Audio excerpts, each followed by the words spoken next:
চাওক ইতিমধ্যে যদিও কৈছে নগাঁও আৰক্ষীয়ে যে তেওঁলোকে অভিযান আৰম্ভ কৰিছে, তেওঁলোকে তাৎক্ষণিকভাৱে এই দুয়োটা যিটো আন দুটা পলাতক অভিযুক্তক তেওঁলোকে গ্ৰেপ্তাৰ কৰিব। মই একাংশ লোক আছে, মই তেওঁলোকৰ লগত কথা পাতিম। একাংশ মহিলা ওলাই আহিছে, তেওঁলোকে গোটেই বিষয়টোক লৈ যে আপোনালোক ক'ৰ পৰা আহিছে? আমি গুৱাহাটীৰ পৰা আহিছোঁ আৰু আমি সচেতন নাগৰিক হিচাপে অসমীয়াৰ বিপদত প্ৰত্যেকজন অসমীয়া আহিব লাগে, প্ৰথম তাৰ কাৰণে আহিছোঁ। আৰু দ্বিতীয়টো কথা, আমি ঢিংবাসী ৰাইজৰ ওচৰত আহি কথা পাতিব বিচাৰিছোঁ, একতা হ'ব লাগে। আজি যিটো কাম সংগঠিত কৰিছে এইটো ক'বলৈ ভাষা বৰ্ণনা নাই। আপুনি অলৰেডি কৈছে যে বৰভেটি, শংকৰদেৱে যিটো বৰভেটি বনাই থৈ গ'ল, তাত আহি আমাৰ কোলাতে বুকুত কামুৰিছে। এই পৰিৱেশটো চোৱাৰ লগে লগে মই নিজে ভাবিবলৈ বাধ্য হৈ গৈছোঁ যে কেনেকুৱা ধৰণৰ কাণ্ড এটা সংগঠিত হৈছে। আৰু মই শিক্ষিত মুছলমানসকলক মই পুনৰবাৰ অনুৰোধ জনাইছোঁ, আপোনালোকে যে কয় যে আমাক কিয় দুখ দিয়া, আৰে তোমালোকৰ কাম নাই? তোমালোকে কি কাৰণে সজাগতা সভা পতা নাই? মই মুছলমান সমাজসকলক অনুৰোধ কৰিছোঁ, প্ৰত্যেকজন আফিজ নামিজ কি আছে মই এইবিলাক বৰ বিশেষ নাজানো, মই তেওঁলোকক অনুৰোধ জনাইছোঁ যে তেওঁলোকে এখন সভা পাতি যিবিলাকে ধৰ্ষণ কাৰ্যৰ লগত বা বেয়া চুৰি ড্ৰাগছ এইবিলাকৰ লগত জড়িত, তেওঁলোকক তিনি পুৰুষৰ কাৰণে কবৰ দিয়া বন্ধ কৰক। তিনি পুৰুষৰ কাৰণে সমাজৰ পৰা বাহিৰত ৰাখক, একো অনুষ্ঠানত ভাগ দিব নালাগে আৰু তেওঁলোকক নজৰ ৰাখক। তেতিয়া মই ভাবোঁ কিছু ক্ষেত্ৰত সমাজখন শুধৰণি হ'ব। আৰু অসমীয়া সমাজখনক কৈছোঁ, অসমত থাকিলে অসমীয়া হৈ থাকিব লাগিব। আজি এই পৰিৱেশটো, এই পোহৰৰ মাজত এনেকুৱা এটা ঘটনা সংঘটিত, আজি গৰাই নহয় স্প্ৰে চুৰটো ক'ত গ'ল? আৰক্ষী প্ৰশাসন ক'ত? আজি কোনোবা এজনক মাৰিছে, আমি মুখ্যমন্ত্ৰীক ধন্যবাদ দিছোঁ, এইটো ভাল কাম কৰিছে। কিন্তু ঘটনাটো সংঘটিত হোৱাৰ পিছত মাৰি দিলে, এতিয়া ছোৱালীজনীৰ কি অৱস্থা হ'ব সেইটো আমি চিন্তা কৰিব লাগিব। ছোৱালীজনীৰ ন্যায়ৰ প্ৰসংগটো আহিছে। এতিয়া সেই যিগৰাকী কিশোৰীগৰাকী ন্যায়ৰ বাবে তেওঁৰ আচলতে আগন্তুক যিটো জীৱন আছে, জীৱনটো আগবঢ়াই নিবৰ বাবে কেনেধৰণৰ পন্থা অৱলম্বন কৰিলে আচলতে সুফল পাব বুলি ভাবে? নমস্কাৰ, মই ভিক্টিম মোৰ ঘৰতে হৈছে। গতিকে মই এইটোৱে আহ্বান জনাইছোঁ যে এগৰাকী নাবালিকা যিটো আপুনি ভিক্টিমৰ পৰিয়াল নেকি? তেতিয়াহ'লে ক্ষমা কৰিব, আমি ভিক্টিমৰ পৰিয়ালৰ লগত কথা পাতিব নোৱাৰোঁ, যিহেতু এয়া পোনপটীয়া সম্প্ৰচাৰ। আমি ক্ষমা কৰিব, আমি নাজানি তেখেতৰ লগত কথা পাতিছিলোঁ। মই আপোনাৰ ওচৰলৈ আহিছোঁ, কি আশা কৰে? সমাজ ব্যৱস্থাটো আমি নিজেই সলনি কৰিব লাগিব। আমাৰ মানুহবোৰ সজাগ হওক, সজাগতা সভা পাতক।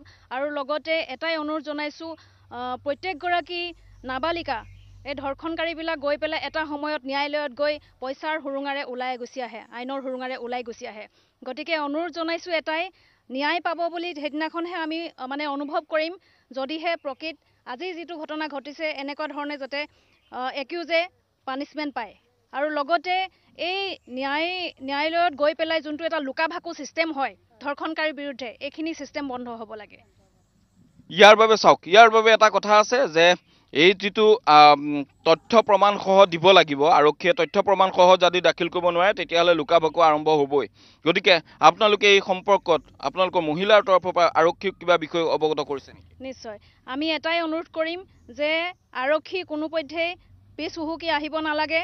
এনেকুৱা ধৰ্ষণকাৰীৰ বিৰুদ্ধে যিমানখিনি পাৰে তেওঁলোকে আগুৱাই গৈ যিখিনি ষ্টেটমেণ্ট দিব লগা হয় সেইখিনি ষ্টেটমেণ্ট সম্পূৰ্ণ কৰক। প্ৰত্যেকগৰাকী নাবালিকা, প্ৰত্যেকগৰাকী নিজৰ মা ভনী সকলোৱে নিজৰ প্ৰত্যেকগৰাকী নাৰীক সন্মান কৰি তেওঁলোকে যিখিনি ষ্টেটমেণ্ট দিব লগা হয় কোৰ্টত সেইখিনি সম্পূৰ্ণ কৰক। আৰু লগতে আজি আৰক্ষী বিভাগটো যদি গৈ পেলাই সম্পূৰ্ণ ছাপোৰ্ট কৰে ভিক্টিমৰ লগত, তেতিয়াহ'লে নিশ্চয় হাৰি আহিবৰ কাৰণে তেওঁলোকে আইনৰ সুৰুঙাৰে ভিক্টিমৰ ভৱিষ্যত জীৱনৰ বাবে এগৰাকী 14 বছৰীয়া কিশোৰী, তেওঁ এটা দীঘলীয়া জীৱন পৰি আছে। গতিকে তেওঁ জীৱনটো আগবঢ়াই লৈ যোৱাৰ ক্ষেত্ৰত কেনেধৰণৰ ব্যৱস্থাৰ প্ৰয়োজন আছে বুলি ভাবে? এতিয়া কথা হ'ল কি, ভিক্টিমজনী যোনেই নহওক লাগিলে তেওঁ এটা মানসিক চাপত সদায় ভুগি থাকে। পৰিয়ালকেন্দ্ৰিক এটা তেওঁৰ নিজৰ এটা সন্মানৰ কথা চিন্তা কৰি সদায় ভয় খাই থাকে। গতিকে এই ক্ষেত্ৰত আমি সকলোৱে মিলি পেলাই তেওঁলোকৰ হৈ কি কৰিব পাৰোঁ, এই সহযোগিতা আমি নাৰী হিচাপে কেনেকুৱা ধৰণে সহযোগিতা কৰিব পাৰোঁ, কেনেকুৱা ধৰণে কাউন্সেলিং দিব পাৰি আৰু অন্যান্য কথাবোৰ চিন্তা কৰি আমি প্ৰত্যেকটো মুহূৰ্তত তেখেতক ছাপোৰ্ট কৰিব লাগে। তেওঁৰ এটা দীঘলীয়া জীৱনটোৰ বাবে এটা সুকীয়া ব্যৱস্থা চৰকাৰীভাৱে হোৱাৰ প্ৰয়োজনীয়তা অনুভৱ কৰে নেকি আপুনি? নিশ্চয় প্ৰয়োজন আছে। উঠি অহা ছোৱালী, গোটেই জীৱনটো তাই পৰি আছে। তাইৰ স্বাস্থ্য, তাইৰ শিক্ষা দীক্ষা সকলো ক্ষেত্ৰতে গভৰ্ণমেণ্টৰ যি স্কিম আছে তাৰ ভিতৰত ভৰাই পেলাই তাইক যাতে সকলো ক্ষেত্ৰতে আগবাঢ়ি যাবৰ কাৰণে সুবিধা কৰি দিয়ে, চৰকাৰক সেইটোৱে আমি আহ্বান জনাম।